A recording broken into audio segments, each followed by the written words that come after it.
Merci de rester fidèle au programme de Sénégal 7 l'actualité à temps réel mbokk yi dal leen ak jàmm ci seen jotaay waxtaan wi nga xamante ni saa su ne moom lañ leen di amal ngir gunge leen ci tolluwaay jamono ak ci xew-xew réew mi donc waxtaan wi tey nag dama koy sëkk ak gan goo xam ne defe naa miin ngeen xar kanam ci taxawaayam ci parti au pouvoir di Pastef rawatina ñu ñu àndal. Bouli Galissa lañ koy wax nekk secrétaire général parti bi fële ca États-Unis West Coast bi xam naa moom dina ci gën a indi ay leeral ndax miinuma configuration boobu waaye nekk membre communication ci élection gii ñu nekk nii ci seen tête de liste bi nga xamante ni moom leen samp fii Dakar ci wet Abass Fall. Bouli Galissa am mbégte di ko dalal ngir dikk ak moom rek ci ay ponk yi nga xamante ni defe naa mbokk yi yéen a ngi koy xaar te soxal na tollu réew mi monsieur Galissa mbégte la ñu lay dalal ci jotaay waxtaan wi. waaw yaa Moussa mbégte bi fi la ëppee ndax saa su ne rek bu ñu joxe opportunité nga ñëw waxtaan leeral indi ay leeral ci li nga xam ci ngay jëngu mais aussi indi ay jàngat ci actualité nationale ak internationale loolu dafa mel ni dafa bokk ci jaamu yàlla chaque moment ba nga am opportunité joxe dara wàllu nit yaa ngi jaamu yàlla donc tey ñun ci li ñuy nekk lu ci ëpp solo mooy communication donc communication boobu tant que ñun ñu ngi am opportunité di ko def dañuy jàpp ne ñu ngi def liggéey bu ñu war a def donc c'est un très grand plaisir mbégte bu am solo la ci man di nuyu téléspectateurs du Sénégal 7 yëpp te di am mbégte di jano ak yow pour une première fois te xam naa ni incha allah rabbi narul yomb ci man waaw yal na yàlla oyofal yëf yi rek li mu wax am na solo ndax borom xam-xam yi dañ naan kii tient la communication tient le monde mbokk yi nag di ngeen maa teg moom parce que li mu sol mënoon na ma ci woon indaale benn waaw li mu sol moom defe naa ni war ngeen maa teg moom kon sañse na lu rafet ñëw waaye sedduma ci mu bàyyi ma ak sama costume kon loolu leer na damay bañ sa morom yi attaqué la rek mbaa correct di la ci bind attaqué la dañuy ubbee ak actualité campagne bi élection législative bi mais mu mel ni yow da nga ci am ñaari tànk ndax États-Unis dañ la daan dégg nga am fa taxawaay nga fay secrétaire général bi ci West Coast bi xam naa di nga ci indi ay leeral waaye actuellement ni fii nga battre ses campagnes aux côtés d'Abass Fall nga koy taxawu ci wàllu communication bi danoo fal Trump fii la fekk waaw mais njàngat di nga ci am ak it sunu naataango compatriotes yi fa nekk ngir kàddu yi Trump wax nii bu faloo bu toogee li muy njëkk a def mooy génne ces immigrants illégaux lan moo ci nar a doon tey taxawaay sunu njiitum réew doonte sax ñu ngi ko ci jaajëfal ci message gi mu adressé Trump di ko féliciter enjeu yi ak perspective yi ci lalu ma bàyyi la rek ñu ubbee loolu vite fait nga tënkal ma boobu waaw tout d'abord bon secrétaire général Pastef West Coast xam nga États-Unis ay région la dafa am région ouest comme tey Pastef au pouvoir nu mu defee Sénégal ay pôle xam nga dafa am pôle dafa am zone est zone Midwest South Sud ak zone East donc man New York laa dekkoon dafa 6 ans jógee fu toxu nag dem ci West bi West bi mooy saw jant bi xam nga mooy California Arizona Nevada ak yooyu yëpp xam nga Seattle xam ak Washington State xam nga Washington am na état ak Washington bi nga xamante ni moom moo nekk fële Columbia District fi capitale bi nekk donc foofu laa nekk secrétaire général parce que pàcc bu nekk comme Dakar tey nu mu nekkee liste départementale Dakar ñu bari ñu koy jaawale yaakaar ne région bi yëpp la alors que Dakar dafa am 5 départements Kër Massar Pikine Rufisque ak yooyu xam nga donc noonu la ñu amee tamit ñun suñuy pôle donc au-delà d'être coordonnateur bu Las Vegas nekk secrétaire général bu West Coast donc loolu leeral la tuuti ci jàngat boobu noonu mais aussi di am pàcc bu rôle bu am solo bu ñuy jouer ci communication États-Unis xam nga tey muy suñu candidat bu fa nekk ak avant moom boobu ba léegi bañ ci nekkee dañuy andi suñu apport parce que très tôt dans le parti on a opté pour la communication di gën a fësal li nga xamante mooy doxalinu parti bi donc loolu la ñuy leeral ci pàcc boobu noonu ci sa ñaareelu laaj li nga xamante ni moom mooy élection bi ci Donald Trump njàkkare la surprise la tiitange la parce que c'est une élection bi nga xamante ni elle a eu une allure revancharde il y avait un goût inachevé ci ay militants moom ci ay ñi ko toppoon ci élection yi passé ci 2020 bi parce que dañ jàppoon ne moom dañ koo sàccoon mais aussi ci ñun ñi nga xamante ni on est plus d'obédience démocratique xam nga libéral ñun dama jàppoon ne aussi on a eu benn genre manque d'inattention ci peut-être xeeboon capacité wu comeback parce que tey quand tu regardes Newsweek les grands titres aux États-Unis c'est the comeback le retour donc le retour nous on l'avait minimisé parce que lu tax mooy que ni Donald Trump am na kaddu yi muy yëkkati un politicien classique wala un politicien avéré du ko yëkkati. Il n'est pas de l'école politique. xam nga jàkkaarloo ak ay jigéen saaga leen xam nga maltraité leen dem New York foo xamante ni fa la juddoo Queens te mu nekk une zone très populaire sur les immigrants parce que tey les Colombiens xam nga Queens lañ dëkk xam moom mu jógee Queens nag ñoo Manhattan au cœur de la capitale économique xam nga Manhattan c'est dafa mel ni nga ne Dakar laa dëkk mais nga ñëw dëkk Plateau. au cœur xam nga au cœur. mu ñëw érigé fa benn édifice boo xamante ni c'est-à-dire gis leen ma la par force. Trump Towers voilà Trump Tower. donc et qui est mis en or dans certains comment dirais-je édifices. mais sur le plan externe aussi mu def ko xam nga platage en or quoi donc da nga koy gis day fës par force présence am da nga koy gis donc Trump kaddu yi muy yëkkati mu dem Madison Square Garden moom mu ñëwee defi campagne meeting bu mu def New York Madison Square Garden ku xam New York da ngay ñëw 34e rue mu ngi diggante 34e rue ba 23e rue ci Broadway bi xam nga mooy la rue principale Broadway. Madison Square Garden c'est le lieu où tous les athlètes du basketball xam nga de New York Nets c'est là qu'ils ont propulsé quoi. mais aussi c'est le lieu où ñuy def art ñuy def comédie fa la ñuy kiiwee Trump ñëw fa saaga portoricain yi saaga latino yi donc les gens se sont dit il va perdre le vote latino mais yaa Moussa Trump a eu presque 44% de l'électorat de New York donte Kamala Harris gagné na New York c'est 28 grands électeurs mais Trump a eu quand même un pourcentage boo xamante ni ñun xalaatuñu ko woon donc foofu noonu c'est un signe alors pourquoi aussi mu nekk njàkkare parce que Trump son discours est basé sur wut ay boucs émissaires et pour lui l'un des plus grands boucs émissaires c'est les intrus et les intrus c'est les immigrés pour lui surtout ñi nga xamante ni ils ne sont pas venus par la voie légale Trump dafa jàpp ne ñooñu ku ñu invité wul ci këram waroo fa boo fa accès waroo fa toog. ñoom ñoo lu ñuul li ci soow li. dañ la war a dàq te waruñu la dàq nii dañ la war a dàq dàqin bu gën a ñaaw mais en réalité la faisabilité de cela est quasi impossible. waaw fa la débat bi nekk. waaw parce que. ndax lu mën a nekk lay mun nga jox dara sa électorat. nga inciter leen au vote.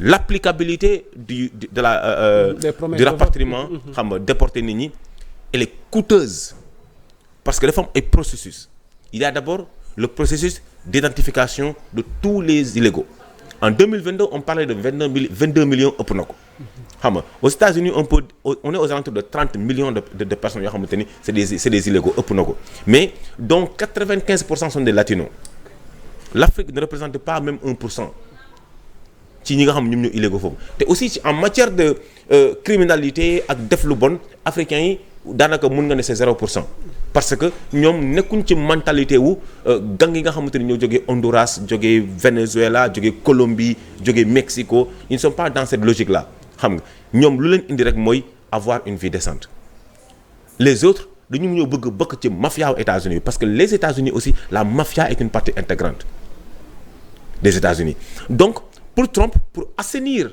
aujourd'hui redonner à l'homme blanc sa suprématie mais aussi sa tranquillité parce que moom ñoom la plupart ñoom xaalis ci monde rural bi la ñuy dem xam nga am fa seen tranquillité mais tey dafa gis ni dañoo infesté le mot infesté donc boo ñu ci applicabilité boo identifier da ngay dem defi sommation tout ça c'est de l'argent c'est le contribuable qui paye nga def sommation nit ki jot sommation bi jot lettre boobu noonu moom il a le droit d'aller avoir un avocat retarder processus bi boo ko jëlee bés bu processus bi yëpp jeexee tamit doo ñëw rek jëlee ko këram yóbbu ko aéroport directement da nga koy yóbbu centre de détention donc il y a encore là un autre comment dirais-je coût financier donc en réalité quand les institutions financières ont estimé ce que Trump a voulu faire dafa ne moom mën na déporter 11 millions de personnes voilà en une fraction de seconde maanaam moom bu toogee day déporter ñëpp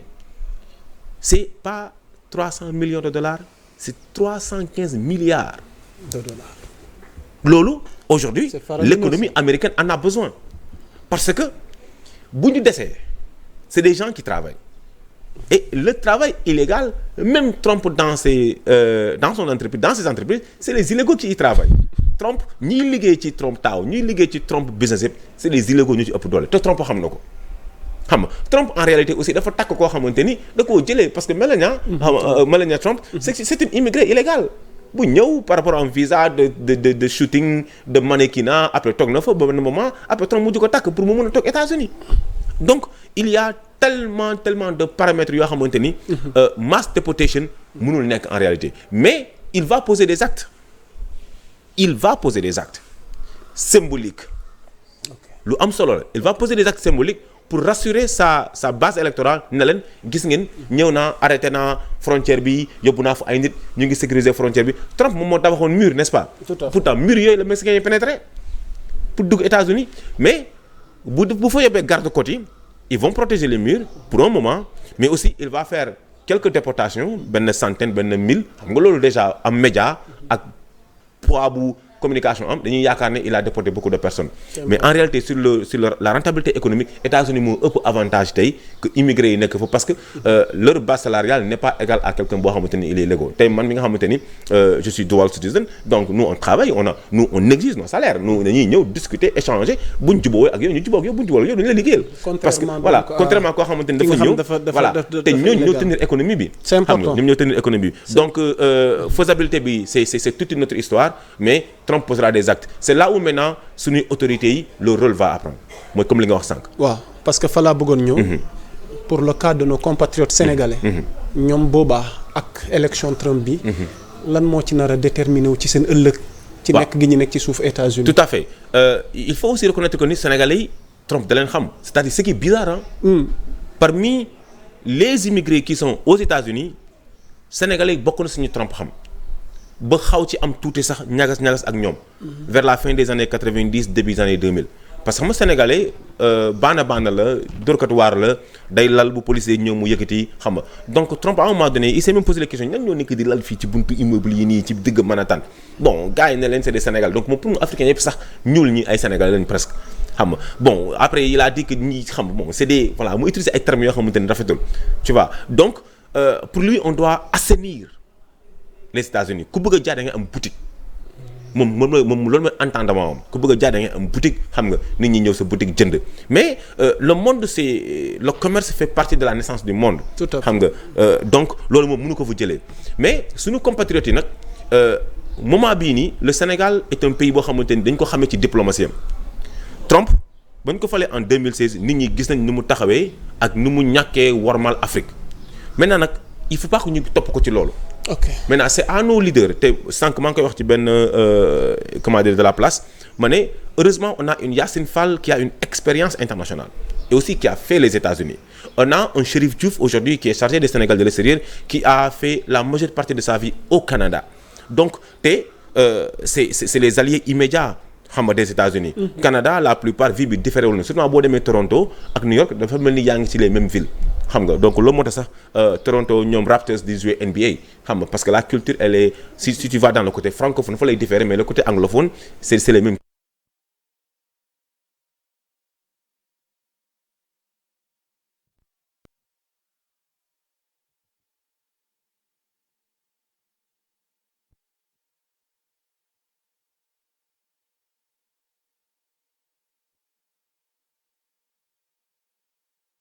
Donc tey nos autorités il faut que immédiatement ñu entrer en contact avec le cabinet de Trump même le cabinet transitoire bu ñu xaar sax le cabinet officiel bi nga xamante ne moom lay fal parce que une fois bu ñu la falee nii y a le cabinet transitoire qui se met en place donc immédiatement qu'il entre en activité avec le cabinet transitoire mettre les bases d'une relation et surtout anticiper sur la protection des Sénégalais qui vivent là-bas parce que les derniers 5 ans quand même on a connu un flux boo xamante ni benn kii masse bu am solo ay Sénégalais yuy dem jaar ci Nicaragua te la majeure partie actuellement c'est des illégaux ñenn ñi jot nañ dugal ay kayit processus bi démarré gul mais ñii dugal nañ ñii dugalaguñu donc bu suñu autorités anticiper pour protéger ñooñu mais au-delà de cela aussi il y a l'opportunité économique entre États-Unis ak Sénégal du tey.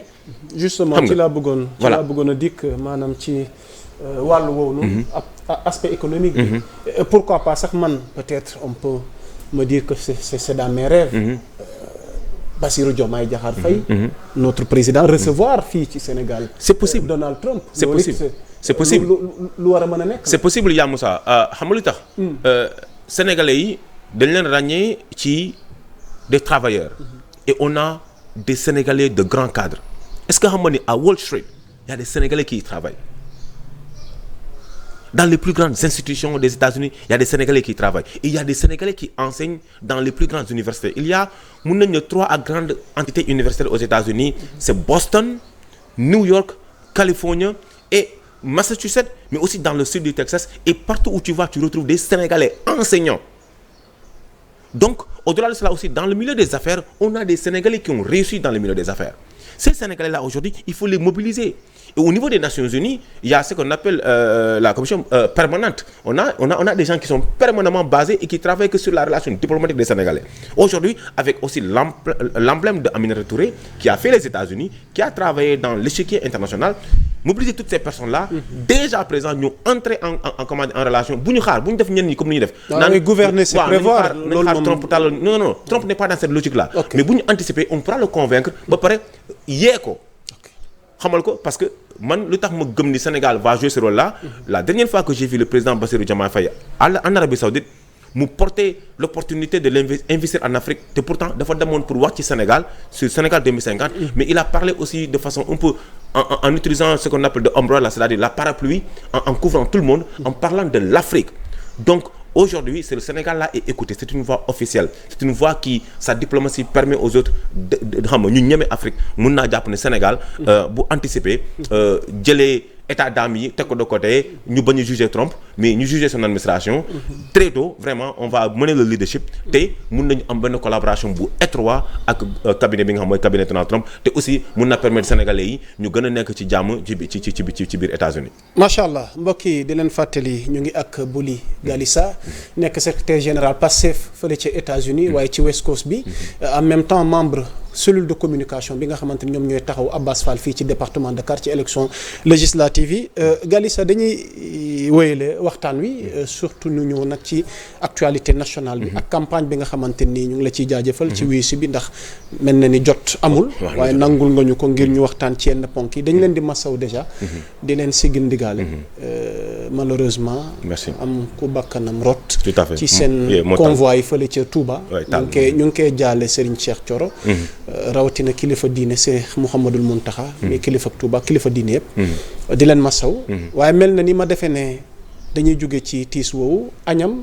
il paraît que dañ leen a attaqué waat mais yéen daal da ngeen a bëgg fi mu ne nii samp seen bopp ci territoire Farba Ngom Ousmane Sonko seen njiital parti def déclaration mel na ni ñu ngi ciy xaw a déggee est-ce que dañu nar a jàppalu Farba Ngom dañ ko nar a tëj nga ramassel ma actualité boobu ak it violence bi déclaration yi revenir atal ma ci détail yoonu lan moo xew Bouli Galissa. waaw d'abord damay feggoo ak yow comme ni nga masawoo sunu naataango yi nga xam ñoo nekk Touba sunu commission électorale bi sunu coordination départementale bu Mbacké bi yëpp jiital ci bien sûr Cheikh Thioro Mbacké vraiment mu nekk loo xamante ni dund nañ ko ñun ñëpp on a observé xam nga des prières ñaanal ki dem aussi ñi nga xam ñoo blessé gis nañu taxawaay bi nga xamante ni population bi yëpp taxaw nañu blessé yi ba yàlla def na fu mu nekk nii ñu bëri seen bopp ñu ngi féex donc di ñaan yàlla ki dem yàlla na ko yàlla xaree àjjana te yéene bi mu fi bàyyi ak li ko taxoon jóg pour réew mi gën a jag gën a dox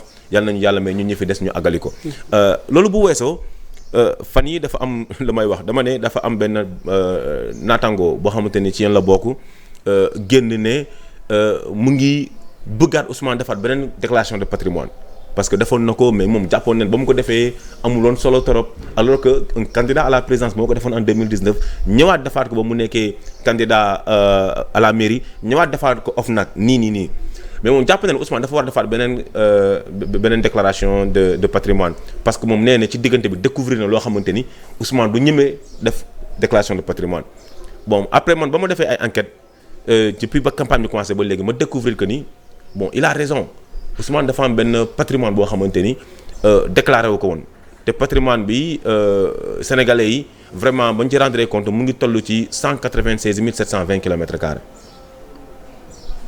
le territoire national mais métaphore boobu moom loo ci jublu. waaw loolu nag. mais waa ji li mu wax tamit xel nangu na ko. parce que loolu moo ko metti xam nga. sunu naataangoog li mu wax. parce que seen xam nga ci diggante bu ndaw yow nga ne milliards ñu ngi koy jiñ alal ci diggante bu ndaw bi yow ñi nga àndal yow mosoo taxaw ne Amadou Ba na def déclaration de patrimoine yow mosoo taxaw ne diw ak diw nañ def déclaration de patrimoine te yow nga ne journaliste d'investigation nga xam nga bëgg a singale kenn def na fi déclaration de patrimoine motul sa 5 ans mu defaat benn déclaration de patrimoine motul sa 7 mois nga ne defaat beneen déclaration de patrimoine donc yow bu fekkee am na loo am te yow ci une personne libre xanaa journaliste bu amee preuve kenn du ko tëj preuve moom lañ koy laaj les faits sont sacrés donc noonu li ñu ko laaj mooy mu traité information bi bu fekkee moom am na jarul sax mu joxe source am na andi preuve yi yaakaar naa ne tey ci langue politique lañ nekk xanaa lu gën a affaiblir sa adversaire kay mooy nga am ci moom loo xamante ne njombe la n'est-ce pas donc loolu bu weesoo ci ñi nga xamante ni boo seetloo boobu ba léegi on est en train de subir des attaques waaye ñun ay rey la ñuy def parce que xam nga li daal ci làmb ji bu neexee yaawu jàll mu dëkku Yékini c'est les règles de la démocratie mais du sport waaye nag Yékini moom mooy am sagesse ak maturité vraiment tàpp ko xam nga ree romb dem ñun dañu concentré wu sur l'essentiel on est focus sur la majorité te nee naa jamono ji may wax yéen nii man temps bu ma gën a neex ci conséquence mooy plus que parfait booy wut dara bul wut lu baax wutal lu gën ci gën lii dañu bëgg am majorité boo xam nit mosu koo am dañu bëgg am victoire boo xam ne du am naatable li may ragal rek mooy ñu ne pour une première fois comment dirais-je un score soviétique am na Sénégal parce que nag 2017 2019 2022 2024 ascension rek la Pastef nekk di def te ascension moom surtout nga jógee 54% premier tour loo xam nit mosu ko def nga def ko si 6 mois nga woote ci élection législative bàcc bi dafa nar a nekk mbàccu ngoo xamante ni day mel ni Saalum nga soppire daf ko toll. lan moo xew Agnam. Agnam lu fa xew. Agnam da ngeen bëgg a teg loxo far ba. Agnam lu fa xew du ñu ñooy tegaate loxo justice mooy tegaate loxo.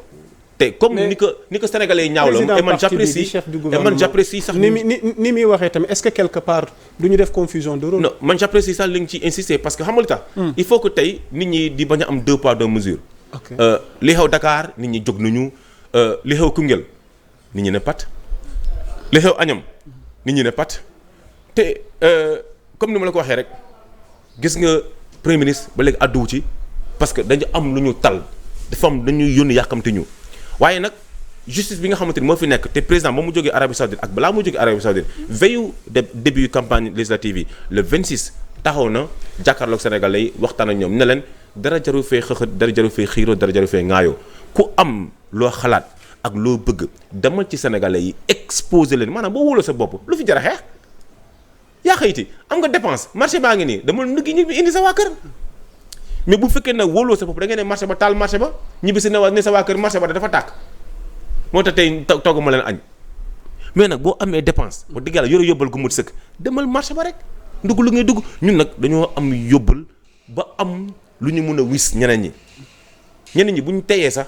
am na nu muy demee sax ñu wis bi saale leen comme ni ñu ko tàmbalee dafay parce que am na ñu fi nekk tey ci opposition bi amuñu woon parrainage ñoo leen parrainé dégguma am na ñu fi nekk ci opposition bi tey ci lu ñu wootee coalition bu gën a am solo cangoon nañ fi ñun ñoo leen làkkarti ah bon waaw te pourtant ñu ngi woote balballu yooyu yëpp xewoon na fi waaw loolu xewoon na fi loolu kay du secret de polichinelle la donc tey ñun boo gisee ñu dem ak suñu bopp instant bii nii. moo tax demu leen ak seen bopp. non déet yaa Moussa xam nga tamit man loolu. laalu na nga gars yi déet da nga ma woo ci factuel. non la réalité en est que nous ne sommes pas sans savoir que dañoo investir c'est Pastef dañoo qui a investi ces hommes. voilà Pastef moo dem. oui mais et les alliés. oui les alliés on les a investis c'est les alliés.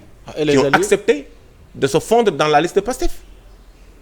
loolu tamit leer na mais Bouli Galissa même dans tes rêves nga nekkoon États-Unis tey nga ñëw Sénégal yaa ngi ci campagne bi même dans tes rêves est-ce que tu aurais pu imaginer une seule seconde il y a des têtes qui vous accompagnent qui sont vos alliés tey jii nii lan la ñuy wut seen wet waaw lu ñuy wut seen wet mooy comme coalition ni mu doon amee bii nekkutul coalition gis suñu bopp man tey su ma amoon benn kuréel et puis ñoo xam ne ñu ngi njort ne ndax def naam defuñu non déedéet non bul jaawale nag ku toog sa non bul jaawale ku toog sa kër woo say nit wala toog sa siège woo say nit ne je soutiens la liste de Pastef ak j'adhère je rejoins la mouvance présidentielle bokkul les deux verbes sont totalement différents rejoindre ak soutenir amul lu mu bokk ñoo ute c'est une sémantique bu am solo. non xam nga gars yi duñ fi def littérature. waaw duñu dem ci école français di jàngi grammaire conjugaison mais nañu waxante dëgg xam nga. quel que soit PDX. ñu ngi gunge Pastef. dëgg la lépp lu ñu mënti defi tamit. ci Pastef lay sotteeku. ci Pastef lay sotteeku waaye léegi def googu man moo ma jaaxal. non xanaa démb rek ñu ngi dégg Aji Mbergane Kanouté rejoindre na leen. waaw keroog ñu ngi gis Ousmane Sonko taxaw digg Kolda Mame Boye Diao ci wetam. Doura Baldé ci wetam. non mais Mame Boye Diao ak Doura Baldé ak Mbergane ñoom ñëpp XY ñoom ñëpp dañoo taxaw ne maa ngi woo samay militants ñu soutenir liste Pastef. ba léegi taxuñu ne dañoo rejoindre Pastef bu ñu amee génneel ma vidéo bi fu ñuy waxee le mot rejoindre. waxuñu le mot rejoindre. maintenant nag nañu jàll ci loolu. Agnam Farba. man dama jàpp ne xam nga fu mu nekk nii y a des gens qui veulent anticiper sur leur vie. électorat Fouta bi dafa déterminant. Fouta parce que foo ay bastion Macky Sall te moom mooy tête de liste ak wàllu. Fouta nag waaw man dama yaakaar ne. Fouta am na borom. man dama yaakaar ne man dama yaakaar ne ndekete man dama yaakaar ne amoon na borom nag man loolu yaakaar naa ko de ndekete naxee mbaayaa fa newoon. ah bon lu xew Fouta kon. non parce que Fouta. ba ñu jógee Bakel. ba nu ñu duggee ci territoire Souleymane Balde El Hadj Omar Tall. le bastion le Fouta naturel. man yaakaaroon naa ne xoolal Pastef du mus a def te amul ku ko mus a def foofu noonu depuis que l'histoire politique existe même Macky Sall. deful 48 heures biir Fouta. démb la ñu waroon def Saint-Louis Fouta mokk ba Foutanke yi bañ ñu génn Fouta. coow la ma fa dégg nag. nit ñi mënoo leen génn Fouta. ndax ñun doyal ñu ci Ousmane Sonko c'est l'une des zones où la caravane a été stoppée village bu nekk ne leen doo jéggi léegi lu ñu waroon daw comme ni ñu doon dawee ci diggante yeneen régions yi mënuñu ko woon daw biir Fouta. donc loolu nag bu amee. Fouta la nag bi doon bokk ci kii bi.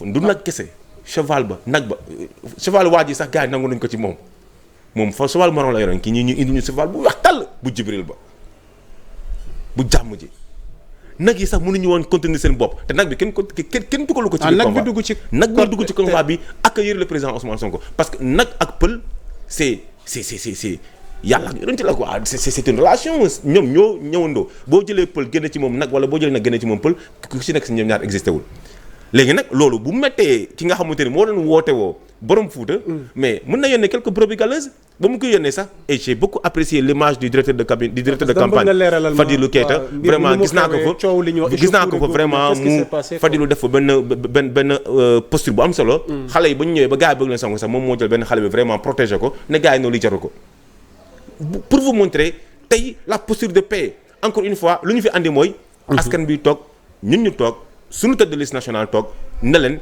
fii lii ak lii moo fi am ci jafe-jafe ñun instant bi nii lii moo tax ñu bëgg majorité keneen bu ñëwee fii bëgg am leneen bëgg ngeen votel ko moom tamit nañ ñëw toog jàkkaarloo yéen ne leen lii ak lii man laa indi te man jàpp naa ne Pastef lu ñu andi baaxul man li ma andi moo baax après gars yi atte mais nag bu fekkee dañuy atte parce que politicien dafa am baromètre popularité ak élection popularité moom mooy déterminer élection yi élection nag moom képp koo xam da ngay liggéey ci wàllum xayma statistique yow ci ngay basé wu pour ne diw mi kat moo mun kii ñun nag politiciens yi comme que beneen premier baromètre bi mooy popularité bi maanaam askan bi ba xam may nañ la nopp lu ñu gis ci Fuuta képp doy na PM bu ko neexee na ñibbisi. ah bon ndax ñee waa groupe WhatsApp. ñoom groupe WhatsApp. yow yëgoo kii dirigeant Livery. président Livery. leeralal mais yow am na ku jiite Livery léegi. nee na dina ñëw de. non mais man xalaatuma woon ne man xalaatuma woon ne nee na dina ñëw. man xalaatuma woon ne di nga jógee ci ñaan leen ma njekk ba dem jiite groupe WhatsApp. mais jamono fu mu nekk nii moom réseau yi moom. Galissa est-ce que nekkul jamono moo dox évolué. léegi xaalisu gars yëpp def na ko ci connexion fu mu nekk nii moom fu mu ñu dem rek gars yi. non Galissa yoon atteegul nag bul ne xaalisu gars yi nag. man dama fee waxu yoon. man waxuma waxu yoon. yoon atteegul mais loolu moo tax lu muy def ci WhatsApp bi du ñëw campagne. mais nee na dina ñëw. mais jeudi bale passé la ñu waxoon. waaw jeudi passé ñu ngi ci deuxième semaine. nee na bu jotee rek dina def. bu jotee. dina wax li mu war fii nag benn groupe WhatsApp moo fi amoon. te Qatar la groupe bi newoon. mais bu li daf mel ni yow. tu veux réduire l'opposition à leur plus simple expression quoi. Amadou Ba non déedéet. Barthélémy Diaz. Macky Sall. j'en passe. Balthazar Diaz wala nga wax wala Barthélémy Diaz nga wax. déet bu fekkee dafa am loo bëgg leeralal foofu moom ak askan wa ngi lay seetaan dafa am lu xam. non man ba nga tuddee ko Balthazar. moom Barthélémy Dias waaw wax nga dëgg Barthélémy Dias ndaanaan bi moom nee na ndaanaan Ndakaaru la ndaanaan de moom am na nu mu ko waxee am na nu mu ko tëggee moom nee na moom ndaanaan la nee na moom ndaanaan ñun duñu leen réduire à leur. nag bu li gale si lu fi indi waxi Balthazar nag. ñun duñu leen ba koy jiñ Barthélémy nag. ñun duñu leen réduire à leur propre à leur plus simple expression. ñun dañ leen di élever à leur plus belle expression. c'est-à-dire comment may leen fu ñu waxee fu ñu doxee fu ñu daagoo lu leen neex tant que ñu ngi respecter la législation et les réglementations de ce pays là ñun luñ fu ñu leen woo mooy. bu am nañu xalaat. nañ dem ci Sénégalais yi te Sénégal nañu àtte mais man dafa am lu ma jaaxal te dama ko wax keroog dama ko wax président. mais dama ko laaj même suñu tête de liste. ma ne ko vraiment am na loo xamante ne am na te ma rafetlu ma ko. mooy que ne président ba muy dem warul woon yóbbaale opposition bi Arabie Saoudite. loo bëgg wax foofu. parce que boobu léegi ñun ñu ngi leen di seet gisuñu leen. ok. Yaa Moussa mais nag Yaa Moussa xanaa. yooyu tamit bëgg nga gis ay images sax. bëgg nga gis ay affaire bëgg nga gis benn xëccoo sax benn dualité mais man j'ai défié Pape Malick Ndour en direct ancien ministre de la jeunesse ancien directeur du Prodac ñëw ne ko lépp luñ la jàngal ci biir PSE bu fekkee wóolu nga sa bopp kaa ñu jàkkaarloo bu la neexee sax ma ñëw ba Guinguinéo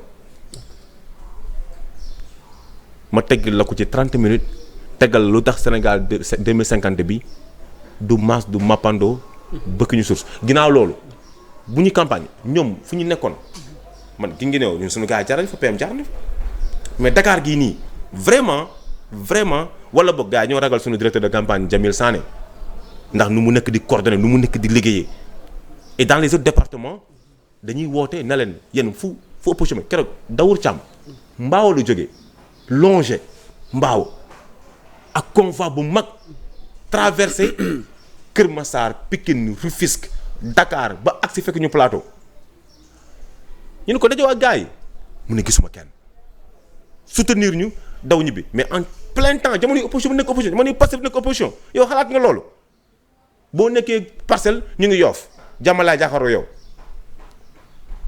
campagne bi di saf duñ la tooñ duñ la saaga mais da ngay sentir benn dualité boobu nag fu mu nekk ni Yaa Moussa xanaa ngeen dimbali ñu ci gars yi wax ñu fan ban côté lañ nekk géolocaliser leen vraiment ñu xam ne ñoom tam ñu ngi liggéey parce que sinon damay ragal conférence de presse takarnaase au soir du 17 novembre. mais balaa ñoo daaneel da nga wax léegi wax joo xam ne est-ce que tuub ko waru la. ci naka tooñ. waaw déet Barthélémy Dias mi ngi fi comparé ak Balthazar ak kan mooy Balthazar ak lan moo la. man dama turi dañoo xaw a jegoo rek du dara. kan mooy Balthazar. non man xaw ma sa kuy Balthazar. déet nag. non xaw ma sa kuy Balthazar ñi xam sa parcours. xam ne université moom ndaanaan la. loo ragal a wax toog fa di jot. non moom ndaanaan la moom nee na ndaanaan la wax nee na moom ndaanaan la te ndaanaan moom fu mu ko wekkoon ba muy wax di tontu moo kàddu boobu noonu. je laisse les Sénégalais juger am mbetteel ca urne ci surtout département benn mbégte laa nar a am. par rapport ak Barthélémy Dias. benn mbégte laa nar a am ci koo xam ne doomu ndey ngeen woon ànd bi rafetoon loolu. tey yëf yi bëgg a ñaaw ni ba kàddu doomu ndey bi nag moom moo ko njëkk a déclaré moo njëkk taxaw ne diw sama doomu ndey la mais yàgg nañ dem ci meeting maa ngi fàttali ko l'ouverture des élections législatives ñu ngi ko defee comment dirais-je balaa nga egg Walfadjri suñu meeting ba Ousmane Sonko actuel premier ministre président du parti Pastef ak si Barthélémy jàpp loxoom ne kaay leen seetaan seen baay ñëw na même xalifa bu mu àndal musul téye loxoom yëkkati ko ne ko seen baay ñëw na Barthélémy moo séddee loolu ci président Ousmane Sonko donc bu la récréation boole nit da nga koy xam mbégte bu ñu nar a am le 17 novembre Yaa Moussa mooy damay ragal sur les 165 députés Pastef am les 164 mu des benn député ñu xalaat nan lañ koy séddale ci biir opposition bi. ok man loolu kese mooy mbégteel boo xamante ni nar naa ko am. te boobaa genre dóor yu mel noonu dina xaw a métti suñu côté. voilà mbégteel boobu rek laay xalaat. mbokk yi di leen jaajëfalaat vous êtes en direct l'actualité à temps réel Sénégal 7 nu am gan gu am solo ñuy waxtaanee ci tolluwaay rek muy Bouli Galissa secrétaire général Pastef bu West Coast fële ci États-Unis mooy coordonné donc liggéey parti bi foofu waaye en même temps fii ci Dakar moo féetewoo ak Abbas Fall di ko taxaw ci wàllu communication li ñu dese ci waxtu xam naa bëreetul monsieur Galissa donc dañuy jeexalee ak ñaari point rek benn bi démb Madiambal Diagne moom it ñu investir ko. ci liste Amadou Ba. mu monté au chrono. réitéré waat ay kàddoom yu mu jëmale ci seen leader Ousmane Sonko. te jiite gouvernement bi ci mbirum sud bi mbirum Casamance bi accointance yi mu am ak waa MFDC te défier na ko yor na photo yi yor na détails yi donc Ousmane rek lay déglu ci wàllu woowu noo gisee sortie Madiambal Diagne boobu ndax récemment dafa amoon wax ju jiboon ci Ousmane Sonko mu jëm ci mbir sud bi ak mbirum général Kandé ak précision yi mu ci doon def. ba nit ñi sax naan est-ce que y a de ces questions yi nga xam ne dafa lié ak la grande muette est-ce que war na invité wu au débat public. lu ciy sa xalaat. waaw vraiment nag Madiambal moom dafa nekk ci benn logique de 2014 à aujourd'hui depuis la création de Pastef xam nga dans la vie. il y a des personnes connues qui sont des mercenaires de la plume opté pour lépp lu yàq doomu aadama parce que aussi il faut reconnaître que ni il y a eu des gens que la presse a fait et défait loolu presse amoon na fu mu tolloon makaama mayoon na ko loolu mais tey bu Madiambal Diagne ñëwee yëkkati war ay kàddu ci ñun Pastef ñun dafa mel ni benn virus bu ñëw lu mel ni Covid lu mel ni peste ba muy am lu mel ni corona ba muy am nit ñi ñu vacciner leen pour ñu immuniser wu ñun on est immunisé aux attaques gratuites et aux accusations gratuites de Madiambal Diagne yaa Moussa da ngay delluwaat ci ginnaaw tuuti rek ci veillu élection au lendemain des élections de 2019 Madiambal dafa taxaw mu ne moom moo jël bâton de pèlerin moom dem ci ay kilifa diine ba cité ci ay nit man je veux pas les citer pour ne pas les accuser parce que peut-être moom kenn wóoruñu ne ba xam moom dëggantaan toog nag ñooñu mu ne leen Ousmane mii am na 15% buñ ko dogaalewul faagaagal ko fexe mu bañ a am benn progression politique ndax kii bu toogee fii dootoo leen wasifa dootoo leen xadara dootoo leen amati jumaa ji dootoo leen amati li dootoo amati laa kon damaa bëgg ñu boole suñuy xalaat yépp boole suñu am yépp pour faagagal ko donc il y a une haine boo xamante ni elle n'est pas basée sur une logique populaire elle n'est pas basée sur benn fait factuel boo xamante ni mën nga taxaw ni kii xam nga dafa woo Ousmane ci ay fait ci lu factuel mais man normalement est-ce que accusation yu grave yu nii tamit jotul jiitum gouvernement bi Ousmane Sonko siffler la fin de la récréation man nag foofu laa on passe à autre chose man nag foofu laa nawee man nag foofu laa nawee la presse internationale par exemple tey une presse comme le Marianne ou Libération de France ou New York Times ou like The New Yorker ou BBC quand les gens font des enquêtes et que tu as des preuves un journaliste da ngay xëy publier ko mu nekk une bombe. Catherine, la journaliste de Washington Post, quand elle a travaillé sur la guerre du Vietnam, et elle s'est rendue compte que tout ce que disait la Maison Blanche était des mensonges et des manipulations, et la population a été induite en erreur. Elle a publié son document.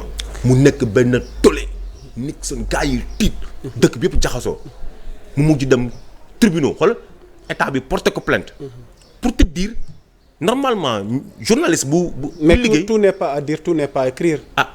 foofu dama lay delloo ci suñu article. si tout n'est pas à dire article 5. voilà si tout n'est pas à dire tout n'est pas à écrire article 5 code de la presse. mu ngi noonu am bon légaliste. mu ngi noonu damay fàttali rek. si tout n'est pas dafa am wàllu woo xamante ne bu dee secret défense. voilà da nga xamante ni c'est confidentiel. waaw dafa lié ak tey jii nii. mbirum réew am na loo xam ne tey. mais par exemple mayuñu ñu càmbar. mais par exemple presse boobu noonu. waaw. dafa divulguer secret défense parce que à un moment donné dafa jàpp secret défense dañ ko jël estampé que secret défense c'était dans un souci seulement de mentir. ok xam nga. après mu nekk jafe-jafe bu métti elle a mis sa carrière en jeu. mais parce que jàppoon na ni moom tamit rôle journaliste am na bu ci tegee bët am na yoon pour mu kii askan bi mais nag léegi boo demee. comme ni nga ko waxee si tout n'est pas à dire naka nga mën a taxawee ci kanam ay sénégalais ne leen man yor naa lii yor naa laa yor naa laa yor naa yow journaliste nga yow tu es protégé.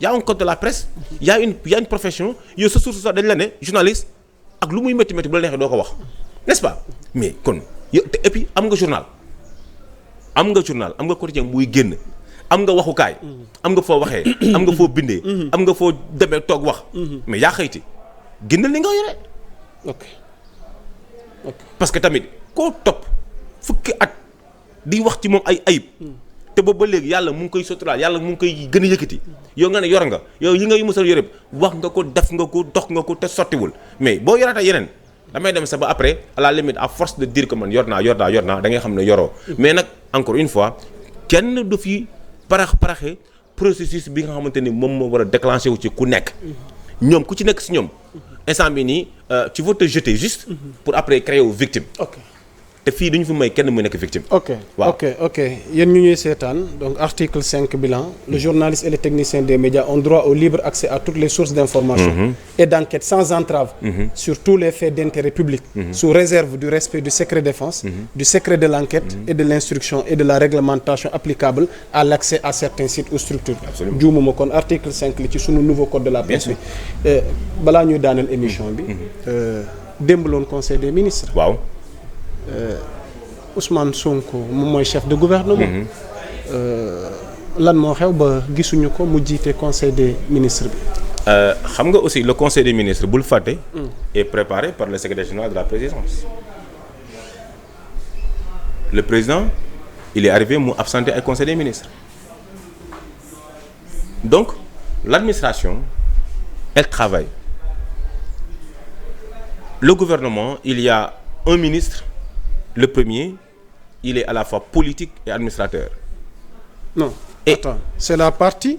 Non. C'est la patrie avant le parti wala c'est le parti avant la patrie? c'est la patrie avant le parti. Parce que da nga ma ne fi mu ne nii chef de gouvernement double casquette la. Non il est à la fois politique et.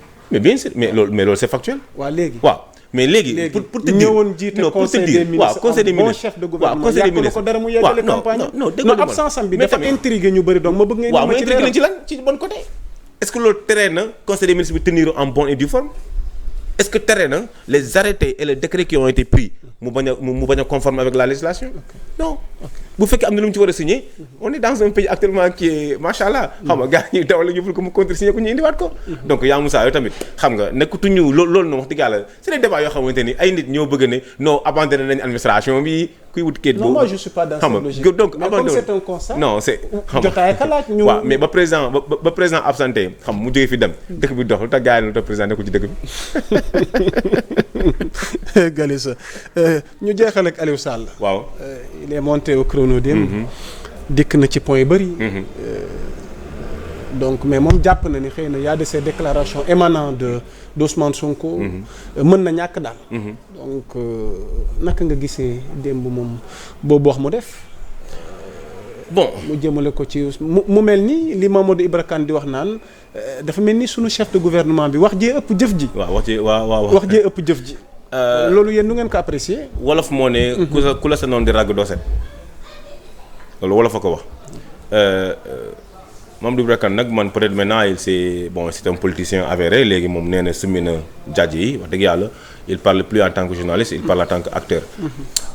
Mais concernant Aliou Sall man bettuma ci moom en fait Aliou Sall man ba mu waxee démb j'ai écouté un tout petit peu extrait nee na man même sama tête de liste ki ma bokkal parti mu jiite sama parti am ñoom wax na ko man yëguma ko xawma ko nii la wax ci émission après ma ne attends man de instant bii nii.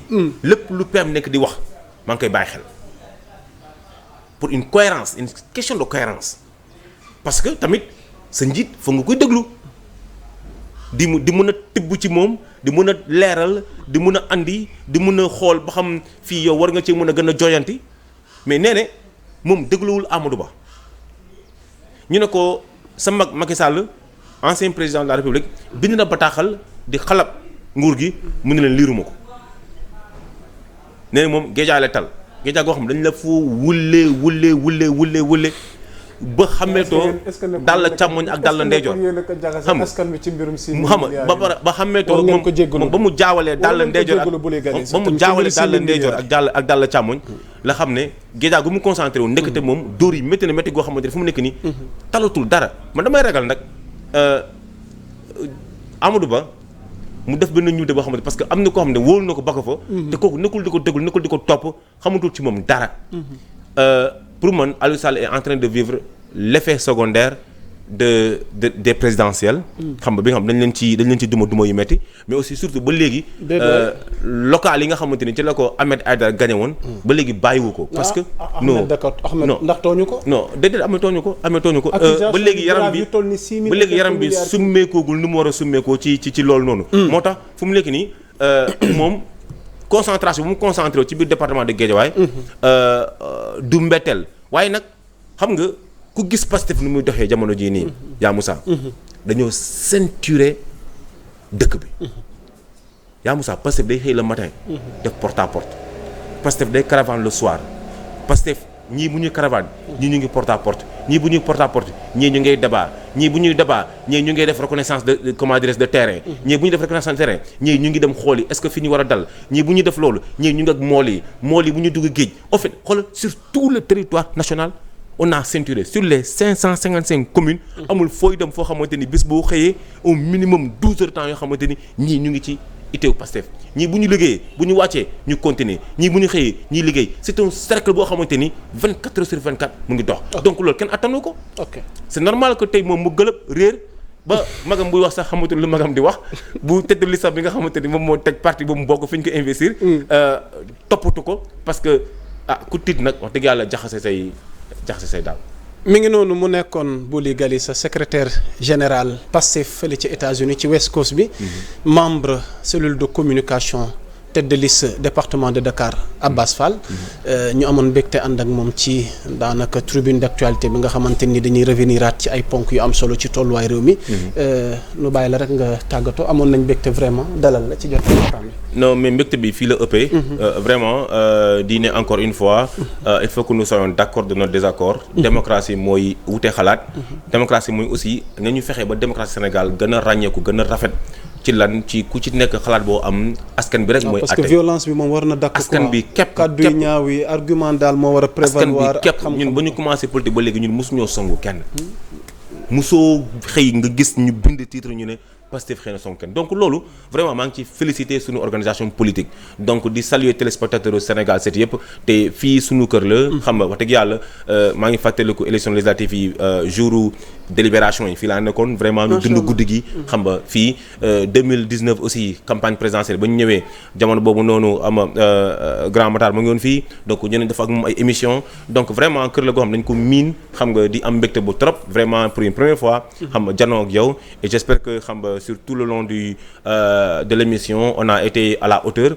te tamit bu fekkee am na wax yu fi rëcc ñu ngi ciy jégalu bu baax a baax te xam ne nit rek moom moomatul mais lu fi jub rek ñu xam ne yàlla suñu borom la kon di leen jaajëfal bu baax di leen jóg di jaajëfal sama jigéen soxna tuuti ci tur wi waaye tuutiwul nag ci dawe bi ak liggéey bi Hadj Babacar ñu ngi lay jaajëfal junior ci coordination bi kulim juum ñëpp donc ñu ngi leen di jaajëfal di leen jox dig daje ci yeneen jotaay l'actualité est en continu sur Sénégal 7 donc mbokk yi jaa ngeen jëf wasalaam.